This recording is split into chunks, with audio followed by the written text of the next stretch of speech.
Ilumina. Fundación Villar Ye Díaz presenta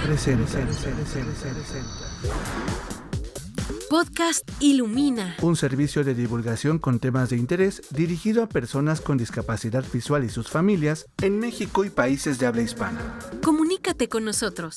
Escríbenos a podcast@ilumina.mx. Ilumina, porque aún sin la imagen, vemos el mundo desde otro ángulo. Bienvenidos, estimada comunidad de Ilumina. Es un honor compartir este espacio en donde recordamos que la constancia, la disciplina y el trabajo bien hecho son los pilares del crecimiento personal y colectivo. Soy Citlali Jiménez y hoy los invito a un episodio que rinde homenaje a una vida dedicada al servicio. Nos encontramos en la noble y generosa tierra de Chihuahua, cuna de hombres y mujeres de carácter firme, donde el viento silba entre las montañas. Y la historia nos recuerda que la grandeza se forja con esfuerzo y determinación. En esta ocasión, Néstor Castro nos lleva hasta el hogar de una maestra cuyo legado trasciende generaciones. Socorro Quintana ha entregado más de 4 décadas a la rehabilitación de personas con discapacidad visual. Desde 1978, trabajando incansablemente para que quienes enfrentan esta condición puedan desarrollar su autonomía y confianza. Los invito a escuchar este episodio y a reflexionar sobre la importancia del conocimiento, la preparación y el espíritu de lucha en la construcción de un futuro digno para todos. Recuerden que pueden sintonizar este y todos nuestros episodios en Amazon Music, Spotify, YouTube y Apple Podcasts. También nos encuentras en RTV México, solo para tus oídos, los domingos a las 6 de la tarde y viernes a las 9 de la noche, y en Hiperborea Radio. Así que, dicho esto, iniciamos. entrevista.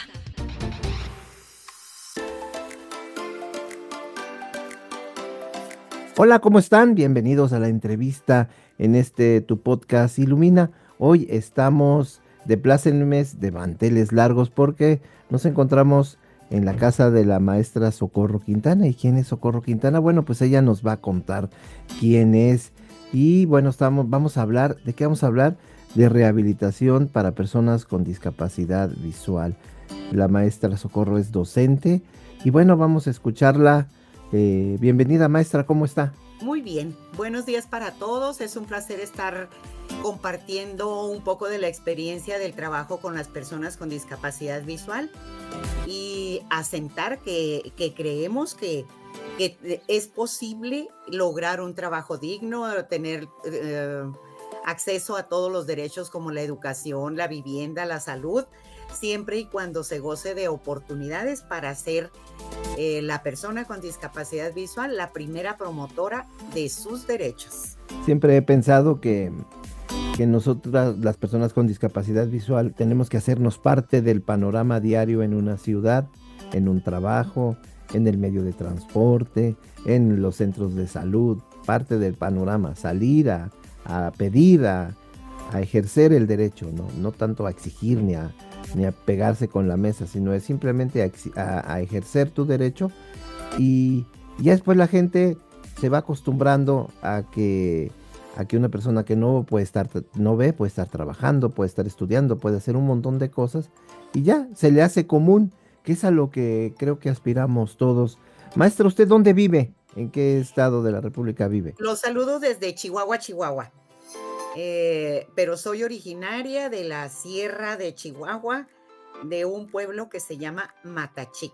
En municipios es el segundo de atrás para adelante, el segundo en ser más pequeño, porque tenemos al estado grande que nos da una geografía diversa, desde sierra, el desierto, las ciudades que cada vez van creciendo más, y aunque no es muy densa la población, pues ya saben, Chihuahua es valiente, noble y leal.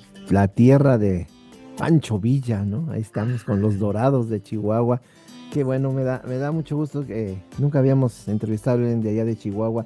Y yo le quiero empezar a preguntar, maestra, ¿qué le llegó a involucrarse con personas con discapacidad. ¿Qué digo? Yo quiero darle clases a personas con discapacidad visual. ¿Cómo nació ese interés? Bueno, creo que desde muy pequeña empecé a pensarme como maestra primero. Y ya estando estudiando como maestra me fueron cayendo lecturas o fui buscándolas, ¿verdad? Porque nada es casualidad. Fui buscando, tuve trato con alguna persona ciega y al terminar mis estudios como maestra de educación primaria en la Escuela Normal del Estado de Chihuahua, decidí irme a estudiar a la Ciudad de México en la Escuela Normal de Especialización, que fue fundada desde 1947 y que fue semillero de personal, no solamente de nuestro país, sino fuera, ¿verdad? A nivel latinoamericano tuvimos compañeros y tuvimos catedráticos también de renombre que nos ayudaron en nuestra formación. Mi especialidad en aquel entonces era denominada profesora de educación especial para ciegos y débiles visuales. Entonces, eso fue para mí del 75 al 79, la formación como especialista. Del 75 al 79, llega de Sí. Chihuahua, llega con todas las pilas puestas, ya era maestra en educación primaria y dijo, yo me quiero especializar en la enseñanza de personas ciegas. Le van cayendo lecturas y va usted involucrándose poco a poco en estas clases donde me parece que todavía tenían que andar las personas que enseñaban a ciegos un año con antifaz para sentir, o eso era un mito que había. Bueno, la situación que a mí me tocó enfrentar en la formación como especialista fue el uso, manejar la orientación y movilidad, con ella el uso del bastón blanco. Era entonces en nuestras prácticas en la calle, que llegamos a hacerlas, donde sí teníamos que ir con bastón. Esto para tener más empatía, tener más claridad de las indicaciones que había que dar, ser precisos, ¿verdad? Si es un alto, si es adelante, toma una referencia, en fin, todo lo que es ser autosuficiente en la movilidad dentro de casa, fuera, tomar transportes públicos, hacer uso de servicios públicos y cubrir todas las necesidades que como persona la vida nos va enfrentando. Entonces, ahí sí usé el antifaz y yo les digo que la experiencia cuando me tocó caminar por Reforma en la Ciudad de México a ojos tapados, es que yo decía, a mi mamá no le van a llegar ni cachitos a Chihuahua, ¿verdad? Me sentía insegura, me sentía preocupada, angustiada, que eso resta atención al bastón. Entonces creo que es para mí, que fui a cursos de verano que eran de 8 semanas cuando había vacaciones para los maestros, que siempre generalmente las utilizábamos para ir adelante, para formarnos en otra área. Yo así recuerdo esas clases, pero sí realmente se logra entrar a ese mundo del manejo del espacio sin ver.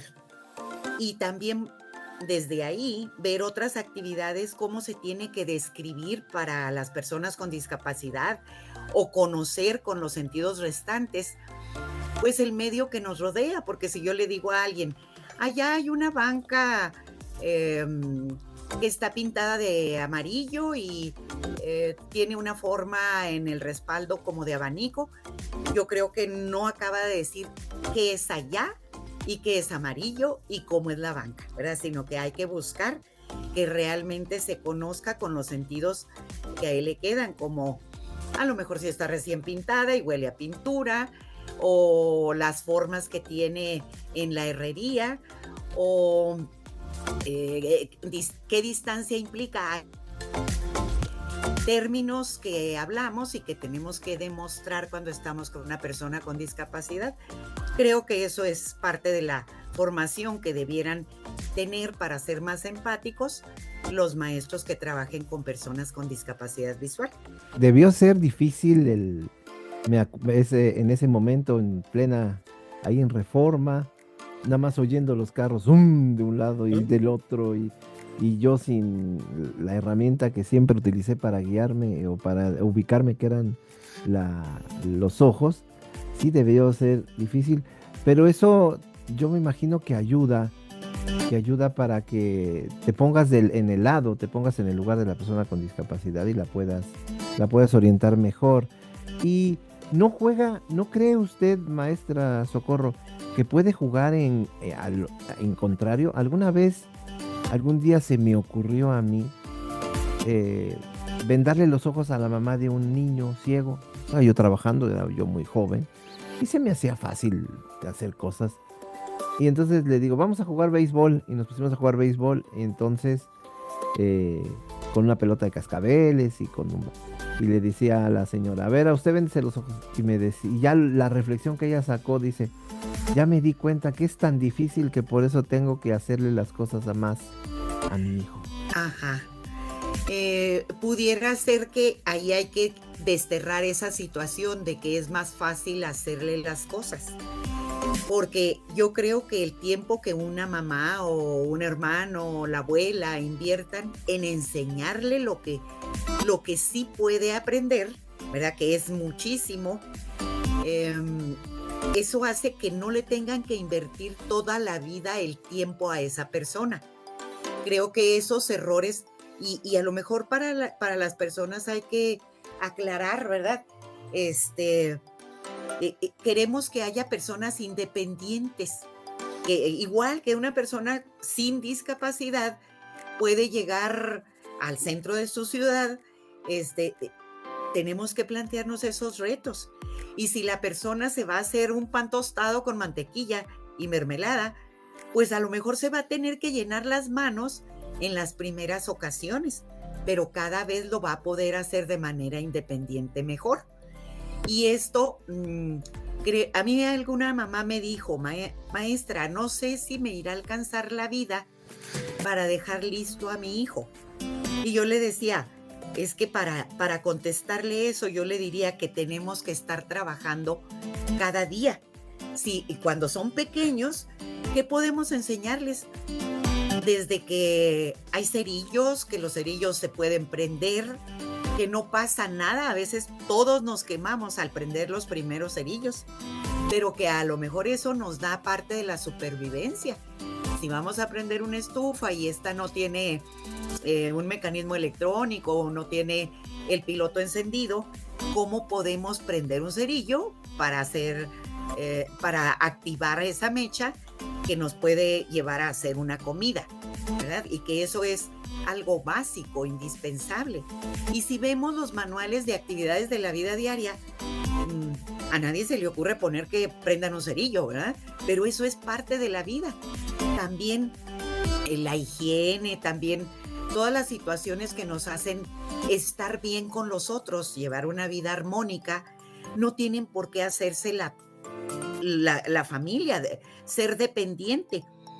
Que claro que también tenemos que revisar las condiciones de cada persona con discapacidad.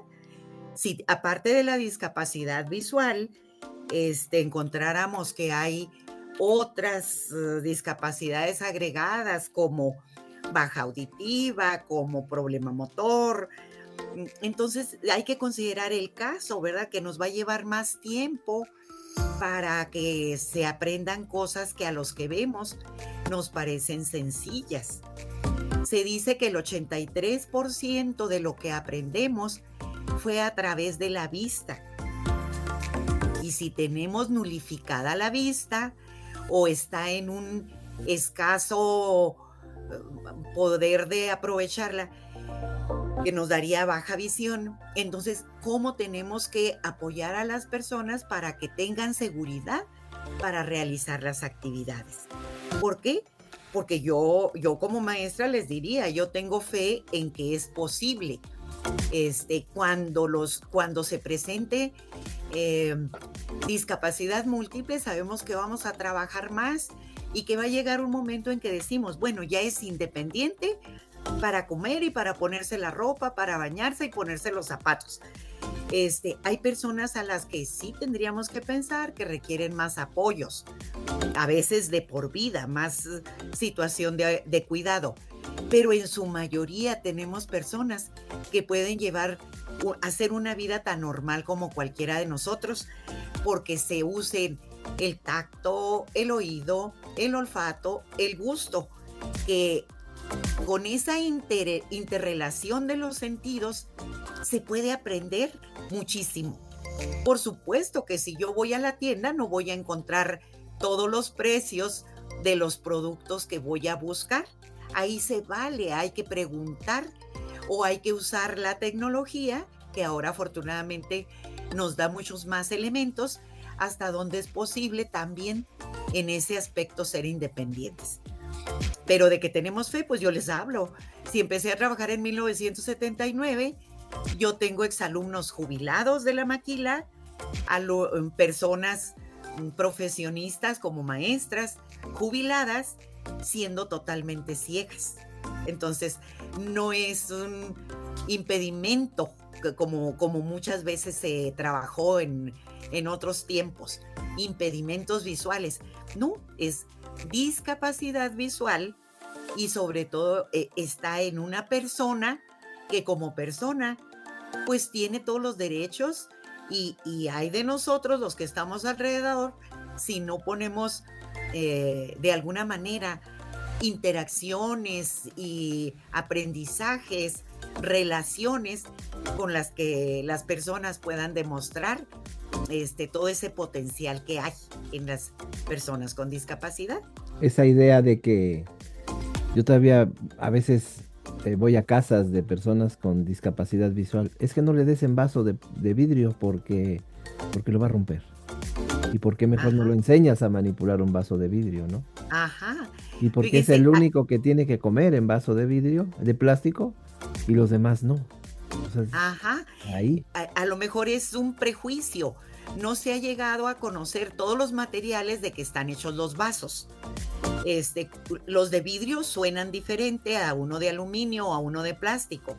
¿Qué pasa si se cae el de aluminio? Se golpea y hace un ruido especial. ¿Qué pasa si se cae el de plástico? También suena diferente si se llegara a caer. El de vidrio es el que se puede romper también. Entonces, hasta eso hay que enseñarle. En la vida, a lo mejor alguna vez va a tener un accidente, no solamente con un vaso, con una botella de vidrio, con algo que choque, y entonces hay que enseñarlo a recoger, a lo mejor con una servilleta mojada para no irse a cortar, esos vidrios que por accidente a todos nos puede pasar que se quiebre, ¿verdad? Entonces, ahí está la posibilidad de establecer conceptos de lógica matemática. Hay vasos grandes, hay vasos chicos. Si yo voy a servirme una copa de vino, pues no me voy a servir en un vasote, ¿verdad? En un vaso demasiado grande. Es una copa pequeña. Pero si yo quiero una limonada y vengo de hacer ejercicio, está haciendo mucho calor, yo quiero un vaso grande, ¿verdad? Entonces, ¿cómo discriminar conceptos grande, chico, mucho, poco, diferentes materiales? Lo tenemos en la casa, la posibilidad de aprender todas esas situaciones de clasificación que lo vamos a emplear en un pensamiento lógico en las matemáticas. Entonces, si las mamás siguen teniendo esos miedos y no han estado cerca de quien les oriente para aprovechar esas experiencias cotidianas, vamos encontrando en la escuela rezagos en matemáticas, ¿verdad? Entonces tenemos que enseñar desde pequeños esas situaciones, cuáles son riesgo, pueden ser riesgo, pero que se tienen que manejar. Entonces el autocuidado empieza en casa, empieza con las mamás, pero si la mamá todavía está angustiada porque tiene a su hijo, a lo mejor piensa que no le va a alcanzar la vida, esos rezagos sí hacen que a lo mejor no le alcance la vida. ¿Cómo con un simple vaso podemos aprender matemáticas? ¿Cómo con un simple plato podemos aprender matemáticas, ¿no? Eso se me hace muy interesante. Y volviendo a cómo se hacían antes las cosas, bueno, pues es la pregunta, ¿no? ¿Cómo se enseñaba antes y qué ha cambiado con el tiempo, maestra? Bueno, pues en la historia de la educación de las personas con discapacidad, que yo casi me considero en esa época, desde 1979. Pero fíjense, en 1947 ya se vio la necesidad aquí en México de formar especialistas. Más atrás, allá por 1970, se generó en México con el gobierno de Benito Juárez la Escuela Nacional de Ciegos. Y ya para antes, en 1867, se había fundado la Escuela Nacional de Sordos. Es decir, desde Benito Juárez, con su ideal, ¿verdad?, de retirar un tanto la parte religiosa del gobierno, pues asumió que a las personas con discapacidad, teniendo derechos, no tenía por qué ser precisamente la caridad la que imperara en ese fenómeno, en esa atención, ¿verdad? Y luego así fueron surgiendo pues servicios para educación especial. Y ya en 1948, cuando se hizo la Declaración de los Derechos Humanos, pues esto fue cambiando a las personas, ¿verdad? Aunque, por ejemplo, en Francia, que se considera así como un tanto la cuna de la educación para personas con discapacidad visual, con todas las cosas que ellos tuvieron el manejo del braille, que Luis Braille fuera francés, que se empezara a trabajar de una manera más educativa. En México se vino trabajando para que las personas fueran independientes, que tuvieran una vida plena. ¿Y cómo se enseñaba? Yo, por ejemplo, podría hablar desde 1979, donde había, creo, en el país 17 escuelas especiales para ciegos. No todos los estados lograron tenerlo. Aquí en Chihuahua fue un maestro egresado de la Escuela Nacional de Ciegos. Eso fue un semillero, igual en San Luis Potosí, por allá por Mérida, en otros estados. Fueron egresados de la Escuela Nacional que contaban con elementos y se inclinaron por venir a formar servicios en los estados, como nacieron las escuelas, a veces de tipo particular. Luego ya fueron reconocidas a nivel estatal, a nivel federal. Y les puedo hablar que era una situación, así empecé yo a trabajar en una escuela especial para ciegos y débiles visuales. ¿Cuál es el término actual? Personas con discapacidad visual, donde puede haber sordoceguera, discapacidad múltiple cuando va implícita la discapacidad, otras discapacidades, perdón, en la discapacidad múltiple, pero está implicada la visual. Y luego sí, la baja visión y la ceguera. La ceguera diríamos que es la categoría más severa, ¿verdad? Pero la sordoceguera puede ser la que presente más retos, ¿verdad? Entonces, con ello, ¿qué tratábamos de llenar? ¿Cómo hacer que las personas fueran independientes? Dos áreas específicas. La orientación y movilidad era indispensable trabajarla. Dentro de las aulas, fuera de las aulas y ya de manera individual, aprender a manejar el bastón. El bastón blanco, que es un signo internacional de ceguera y que debe llegar a la altura del esternón de la persona que lo use y hacerlo como una extensión del cuerpo. La persona tiene que aprender a oír el bastón, que en su punta tiene un deslizador y le permite ir rastreando al frente su ambiente para caminar seguro. Entonces, orientación y movilidad es un binomio que junto quiere decir soy consciente y sé moverme. El bastón ayuda a moverse, pero quien marca el rumbo, ¿verdad? Pues es la persona. Esa conciencia de a dónde quiero ir. Y las técnicas para manejar la orientación y movilidad, pues son depuradas, por una persona especialista en esta área. A veces un maestro de educación física es uno de los buenos perfiles para trabajar la orientación y movilidad, pero esto requiere de formación porque hay que conceder espacios a la persona que se está entrenando con el uso del bastón, pues a cansarse, a estar tenso por la nueva experiencia, por ejemplo, de salir a la calle, de tomar un autobús, de subirse a un coche, de esas situaciones múltiples que nosotros que vemos a veces no tomamos en cuenta y que hay que considerar que el manejo del espacio sin ver pues puede ocasionar temor, ¿eh? Y entonces hay que estar trabajando con el psicólogo, con la familia, para que ellos sean proveedores también de estas experiencias de desplazamiento libre.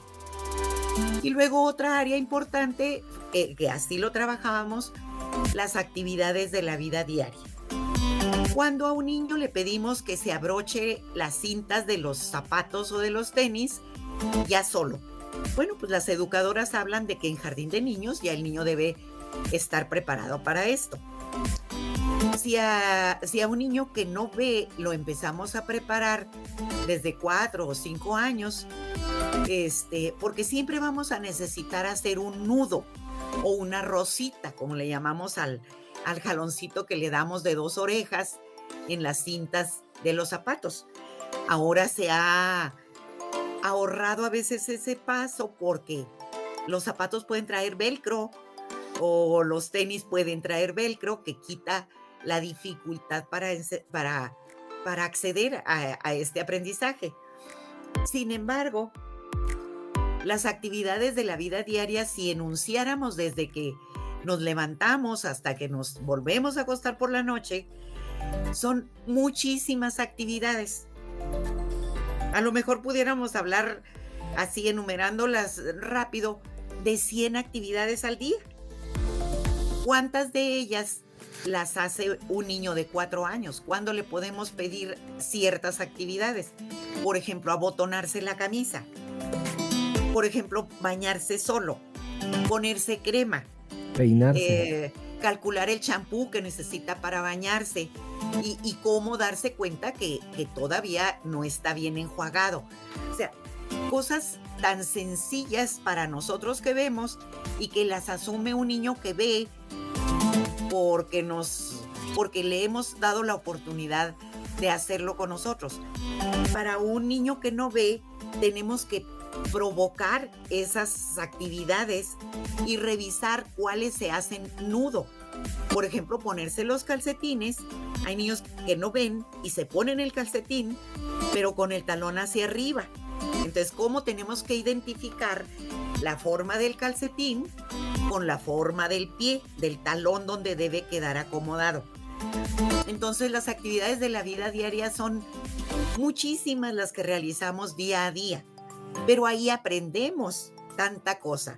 Por ejemplo, en el baño podemos aprender que hay gastas de jabón, o sea, un jabón demasiado usado, pero que a lo mejor ahí hay un depósito, una cajita, un cajón, donde están conservados los jabones nuevos. ¿Qué tiene un jabón nuevo? No lo podemos usar así nomás sacarlo, porque hay que desprenderle, abrirlo del empaque, tirar el empaque en el lugar de la basura y ya está el jabón nuevo listo para usarlo. Entonces aprendimos que hay un jabón nuevo, uno medio viejo y otro más viejito, ¿verdad? Y que vienen empacados y que así los encontramos en la tienda. Entonces, si la mamá le explica esa cadena que se requirió para que el jabón estuviera en el baño y que llegue a ser una gastita por el uso, ya estamos hablando de tiempo. ¿Cuánto nos dura un jabón? ¿Cuánto cuesta un jabón? ¿Cuál jabón huele mejor? ¿Cuál jabón se hace más blandito cuando nos bañamos? Todas esas experiencias están redituando un mensaje que a futuro la escuela y la vida nos va a requerir. Entonces, ahí es donde en cada actividad cotidiana la familia puede fortalecer el aprendizaje. No todo lo podemos enseñar en las escuelas, porque finalmente yo le decía a una mamá, mi alumno es 4 o 5 horas, su hijo es 24 horas. Entonces, por eso usted me puede apoyar para que él conozca tantas cosas como hacer sopa. Si la sopa estaba dura y luego la ponemos en un recipiente con aceite y se calienta y luego le ponemos tomate, cebolla, ajo y luego le ponemos agua que hierva, esa sopa que estaba dura se hizo blandita y la comemos.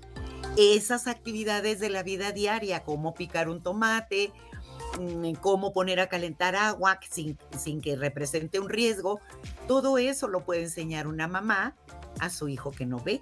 Y entonces estaríamos hablando de una intervención temprana en la práctica diaria. ¿Se recupera el tiempo, maestra? Por ejemplo, aquellas personas que no tuvieron la posibilidad de ir a una escuela de rehabilitación. No se les enseñó chiquitos. Todo esto que usted habla, ¿no? También tuvimos esos casos, ¿verdad? Donde me decían las mamás, es que a mi hija, como yo trabajo en la mañana, la baña a su papá. Y su papá, ¿qué tanto le dedica de explicarle sobre su cuerpo si la chica tiene 12 años? Así hemos recibido gente, ¿verdad? Que en el afán de hacerles todo, a veces se trastoca esa independencia que se requiere. O sea, ¿desde cuándo esa chica podía haberse bañado sola? Porque no había ninguna otra discapacidad. Entonces, hay pensamientos, estilos de crianza, que perjudican el desarrollo normal de una persona porque trae un rezago simplemente en esa actividad de bañarse. Pero, ¿qué ritmo tiene para caminar si no se le ha pedido hacer actividades propias de una chica de 12 años y está guardada? Entonces, se recupera, pero yo creo que es tiempo perdido, ¿verdad? Mucho tiempo que se pasa y que los padres pudieran divertirse enseñándole a su hijo todo lo que hay en su casa. Que puede haber una maceta, que si se quiebra la hoja de la maceta al pasar, puede sentir que sale como un líquido de la hoja rota, de la hoja quebrada, o de una hoja seca puede aprender que truena, que ya está, diríamos, ya no está tan viva como la primera. Entonces, todas esas enseñanzas podríamos recuperarlas, pero luego nos encontramos con que hay más dificultades por ese estilo de crianza donde no se exigió, donde no se promovió con gusto aprender. Y entonces hay, ¿qué diría yo? Un espíritu aflojerado que puede costar más trabajo reeducar que si lo hacemos a tiempo. Así es que papás que nos escuchan y que tienen hijos chiquitos con discapacidad, es la hora y es el tiempo de enseñar, de llevarlos y de ser tú, tu papá, tu mamá, el promotor del aprendizaje de las personas con discapacidad. Dos cosas bien importantes nos ha mencionado, maestro. Nos dijo de la orientación y la movilidad y nos dijo de las actividades de la vida diaria. Esas son cosas que antes, yo me acuerdo, se enseñaban como relojito. Eran cosas que se enseñaban. Sí. Y junto al braille también eran cosas. Entonces, sí. Braille, pero ahora con la modernidad, ya a veces ya no es tan, ya la gente cree que ya no es tan importante enseñar estas habilidades, principalmente el braille, ¿no? Que en muchas comunidades de personas con discapacidad, sabemos, escriben, lo hacen, dictan al teléfono, le dictan a la computadora, escriben en el teclado de la computadora, pero no saben braille. ¿Qué opina usted al respecto, maestra?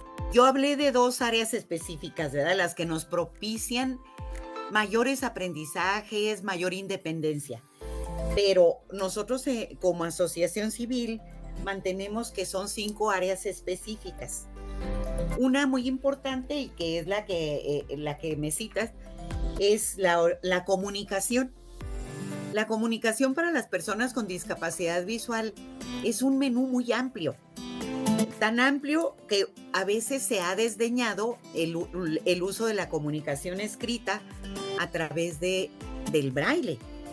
Y los organismos internacionales dedicados al trabajo con las personas con discapacidad visual dicen que si alguien no aprende braille, no va a poder expresar las matemáticas, porque no va a ver cómo lea signos de álgebra, por ejemplo.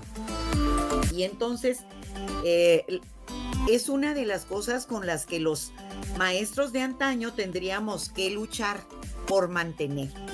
El sistema braille nos da todo lo que tenemos que escribir en caracteres comunes, como lo hacemos las personas que vemos, tiene su equivalente.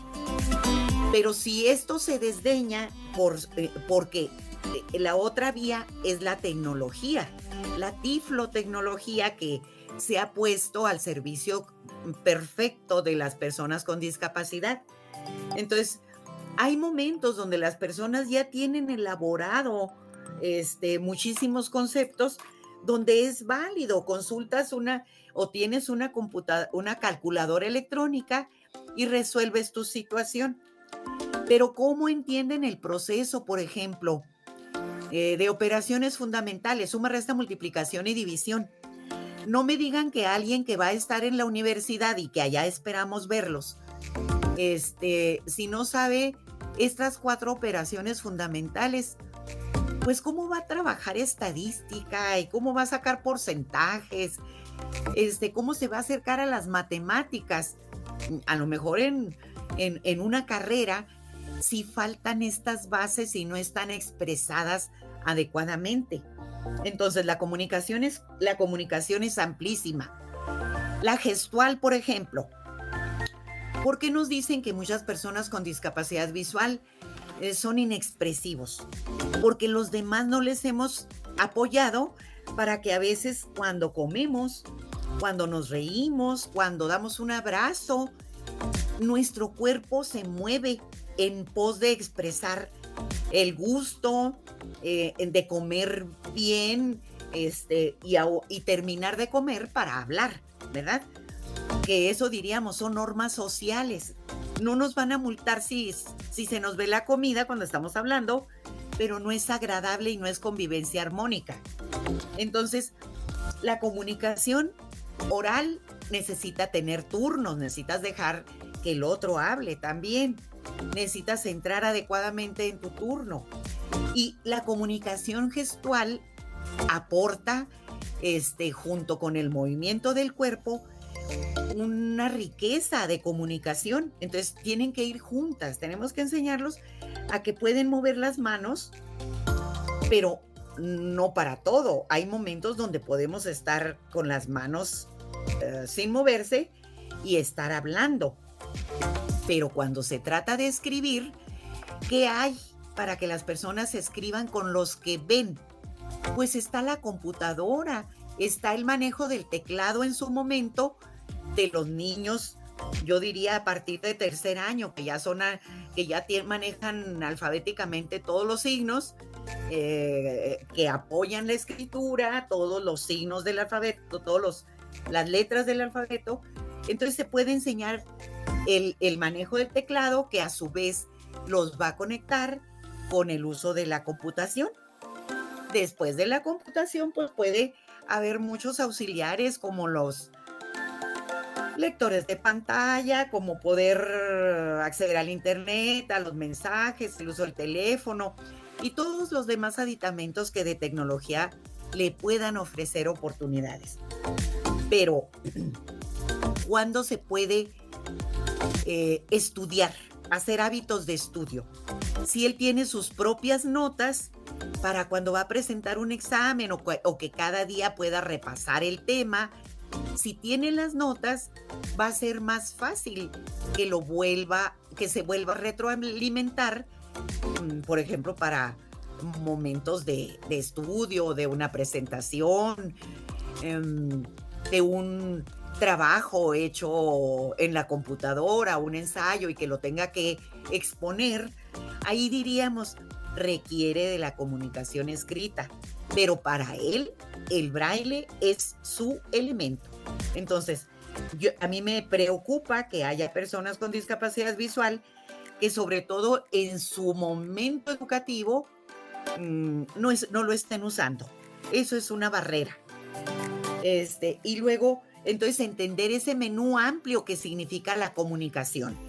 Las mamás pueden enseñarles a sus hijos a mover la cabeza para decir que sí, para decir que no, y decir no cuando sea necesario, ¿verdad? Entonces, hay que enseñarlos a expresarse cuando están enojados, cómo la cara se nos transforma, pero si estamos muy contentos, la cara también se cambia. Entonces, eso también tiene que ser y nada más rico que en la familia. Aprender a tocar, aprender a identificar sentimientos para expresarlos adecuadamente. Eso es lo que yo hablaría en la comunicación. Esto nos lleva, sí, precisamente hay que conocer a la persona, saber que hay que pedir permiso. Si le vamos a decir, dile adiós con la mano y le voy a mover la mano, ¿me permites? ¿Verdad? ¿Por qué? Porque es una invasión a su espacio. Y entonces ese respeto que nos merecen las personas con discapacidad, no podemos llegar y tocarlos y moverlos. No.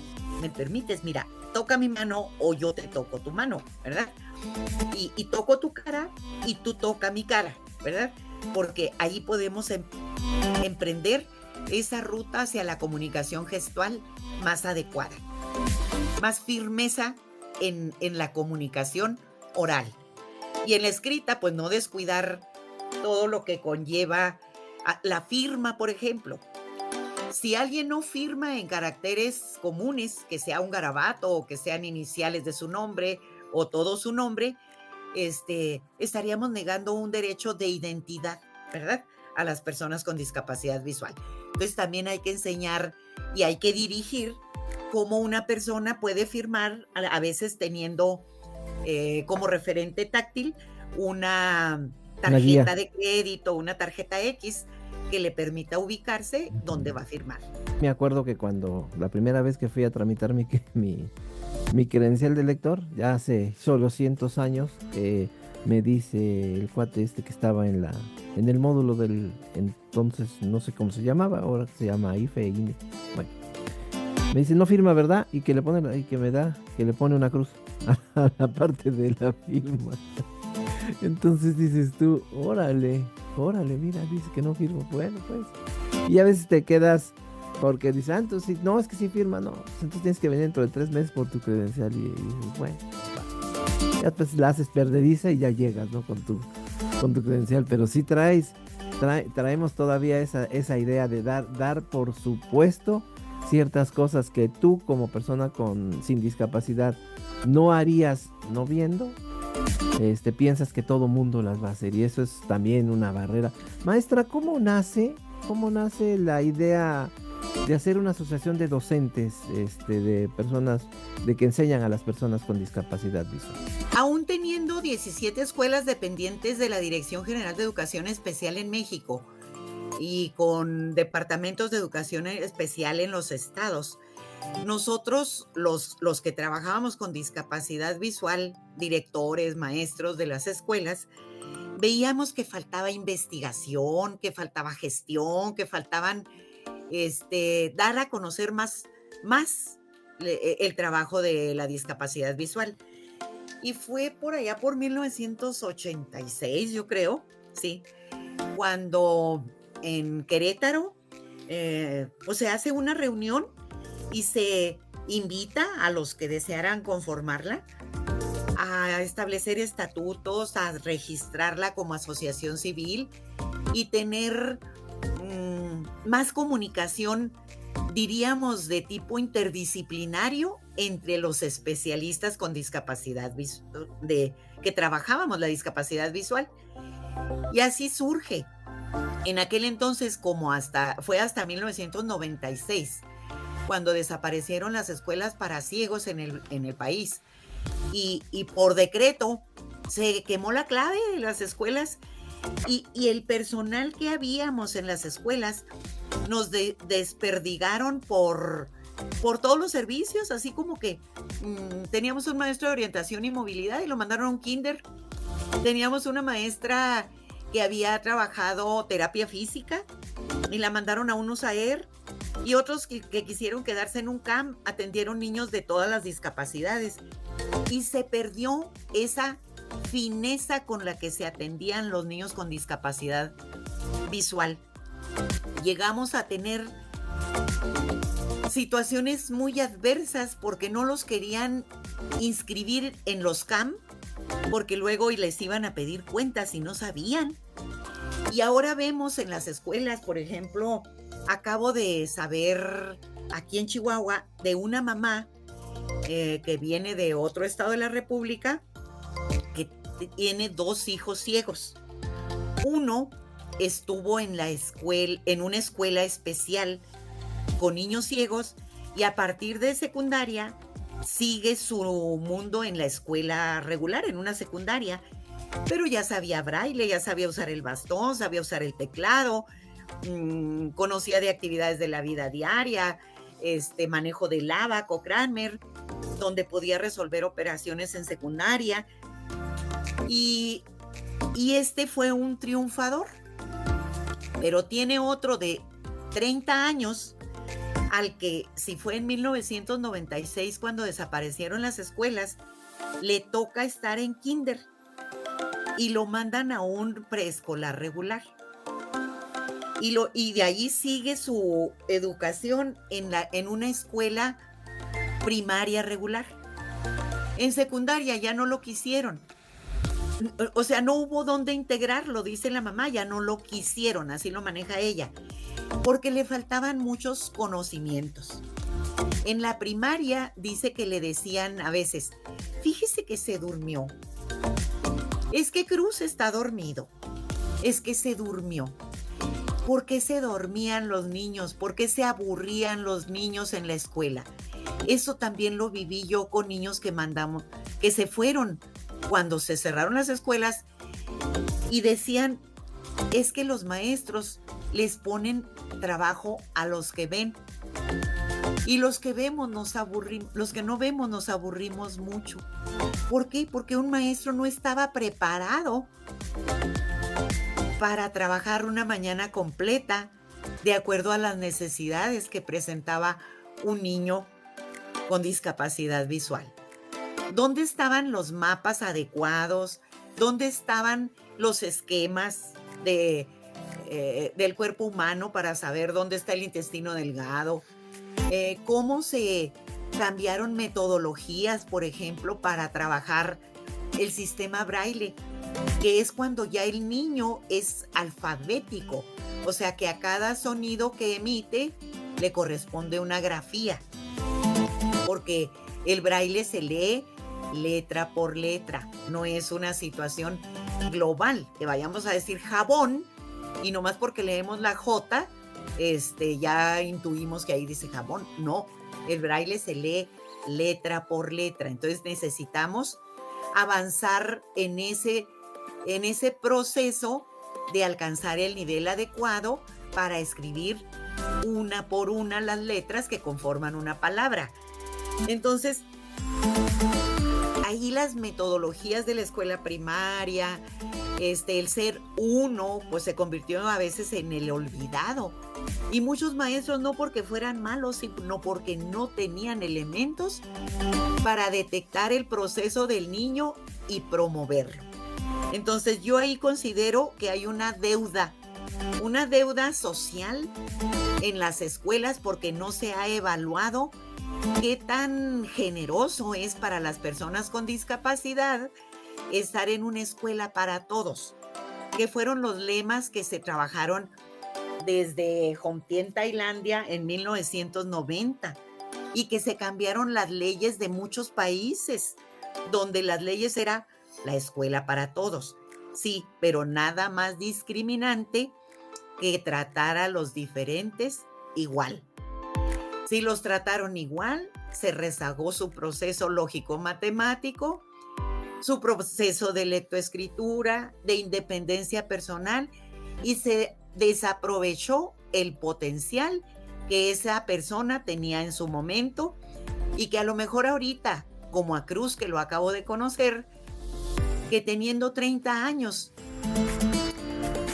desgarbado, que no maneja ritmo para caminar, que trae rezago educativo y que ahora depende de su mamá. Eso no se vale y no lo hubiéramos hecho si hubiera escuelas para esa persona o si hubiera maestros formados para atenderlos de manera equitativa, es decir, de acuerdo a lo que necesitaban. En eso estoy en desacuerdo completamente. Cuando la escuela se vuelve para todos, resulta que la persona con discapacidad que quiso ir en esa escuela para todos no se sintió parte de todos. No tenía las habilidades tal vez. Algunos sí, algunos no pudieron. Algunos pudieron. Algunos no pudieron, pues porque no tenían esas herramientas. No tenían una mamá que les decía, ahora haz tú esto, ahora juega tú, ahora que les haya dado chance de jugar. Y entonces yo me acuerdo de la experiencia de una niña que se integró así a una escuela, y incluso le pagaban una escuela regular, una escuela de particular en un kinder, pero estaba solita en los columpios meciéndose. Cuando eso no es normal. Cuando tú vas a jugar a los columpios en una escuela regular, pues vas con tus amigos, ¿no? Ella iba sola. ¿Con otros? Y ella ya tenía su columpio destinado para ella. Ella llegaba al columpio y lo único que hacía era moverse, columpiarse, pero no interactuaba con los demás. Se acababa el recreo, alguna de las niñas iba, vente, vámonos a la clase, y iba a la clase y ya. Pero se trataba así, ¿no? Entonces, como que a la hora de hacer la escuela para todos, pues resultó que era para todos menos para mí, porque no disfrutaba yo de eso. Claro que a los 6, 7 meses se dio de baja porque ya no quiso ir, ya no tenía ganas de ir, y yo también estoy de acuerdo con lo que usted manifiesta. ¿Qué consejo, maestra, le daría a los maestros que están iniciando a enseñar a personas con discapacidad visual? Un clic nos puede hacer la diferencia. Ahora hay en internet manuales de actividades de la vida diaria, hay manuales que se refieren a cómo atender a un niño en edad temprana, qué podemos hacer, qué trabajos puede desempeñar una persona con discapacidad, o sea, a que aprovechen la tecnología, ¿verdad? Ya que en realidad en el país no somos ya tantos los especialistas, porque junto con esta idea de la educación para todos, se borraron las escuelas normales de especialización y se generaron licenciaturas en educación especial, que en un semestre en el cual tienen 16 sesiones los normalistas, se habla de una discapacidad. Y lamentablemente las trabaja personas que no han tenido experiencia en el trabajo de personas con discapacidad visual. Pueden ser muy eminentes y respeto a muchos que han trabajado, que han hecho la lucha, pero que yo siento que las licenciaturas en educación especial, hablar de todo, no llega a la fineza. Por ejemplo, yo sé algo de lengua de señas, porque he tenido oportunidades de trabajar de cerca en el mismo edificio con niños sordos. Pero no se llega a la fineza de todo lo que necesita un chico con discapacidad auditiva, con que yo pudiera decirle su nombre y yo le diga el mío. Creo que cada discapacidad merece esas cosas que siguen quedando en el aire cuando estamos todos juntos. Si un niño con discapacidad intelectual, que me digan, con una discapacidad intelectual severa, tenemos que mandarlo a secundaria. A lo mejor el niño va a sentir que a mí me llevaran a la NASA y estuvieran hablando de situaciones que no comprendo, en las que no es posible que yo interactúe, porque yo no tengo esos elementos que manejan en la NASA para mandar un cohete. Yo no podría trabajar ahí, no tengo con qué. Grandes desafíos en la enseñanza. de personas con discapacidad, tenerlos a todos juntos, yo creo que hizo que todos pensáramos que podemos aprender igual, y que muchas personas ciegas pues puedan decir, yo me convertí en el orador de mi escuela y lo único que aprendí fue a hablar, porque braille, ábaco y todo eso ya no lo aprendí, ¿verdad? Ahí tenemos que ver también cuando se integra o cuando está un alumno con discapacidad en un aula, qué tan semejante es el aprendizaje con los demás, porque finalmente la inclusión de la que se habla ahora es precisamente el compartir con los otros. Y no es compartir el recreo, es compartir lo que están aprendiendo, lo que están viviendo día a día. ¿Qué tantos elementos hay para que un niño esté al alcance? Por ejemplo, de que si un alumno le lee una lección, que a él no le han llegado los libros en braille, y le leen una lección, él pueda ser partícipe a lo mejor de responder preguntas de manera oral. ¿Cómo aprovechar que los alumnos que no ven dentro de un grupo o ven muy poco, como los de baja visión, no alcanzan a tener la misma velocidad? Pero ¿cómo tendríamos que acompañarlos para que lo logren y puedan realmente hacerse una escuela para todos?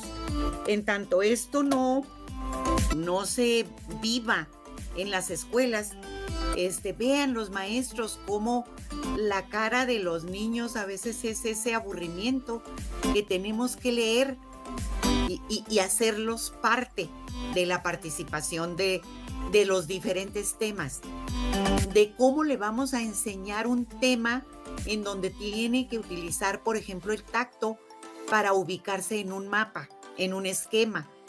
Cómo la ortografía, por ejemplo, puede ser algo que se socialice. ¿Cómo escriben ustedes la palabra admiración? Y a lo mejor alguien dice con C y acento en la O.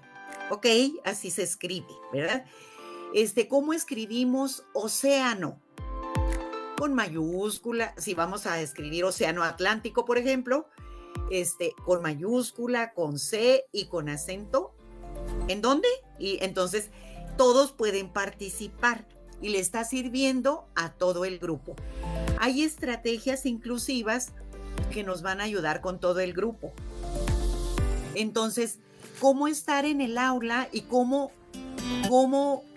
no preocuparse, sino ocuparse de que el alumno se lleve algo gratificante de aprendizaje cada día, ¿verdad? Eso es lo que yo les preguntaría, ¿verdad? O les recomendaría. ¿Qué hicimos hoy para que este niño aprendiera con los otros? Porque como no ha habido una evaluación, como no hay cambio de las políticas, donde los alumnos vayan a un espacio que les permita acceder a su ritmo también, porque a veces es más tardado, un poco más tardado en los inicios de cualquier proceso. Y esto lo están haciendo algunas asociaciones civiles a nivel nacional. Pero esto lo tendría que ofrecer la escuela regular, si la escuela se dice escuela para todos. ¿Qué faltaría también? Formación docente, ¿verdad? Porque una cosa es lo que cada maestro va construyendo para hacer su práctica más enriquecedora con niños con discapacidad, y otra lo que la oficialidad tendría que ofrecer. Maestros en formación en estas áreas. Es muy diferente atender a un niño con discapacidad intelectual. Ahora tenemos muchísimos casos de niños con autismo, y a nosotros nos tocó trabajar con niño autista ciego, con niño con baja visión ciego, niño con baja visión autista y niños con otras dificultades en el lenguaje. Entonces, tiene que haber formación docente, porque esto no cae solo del cielo.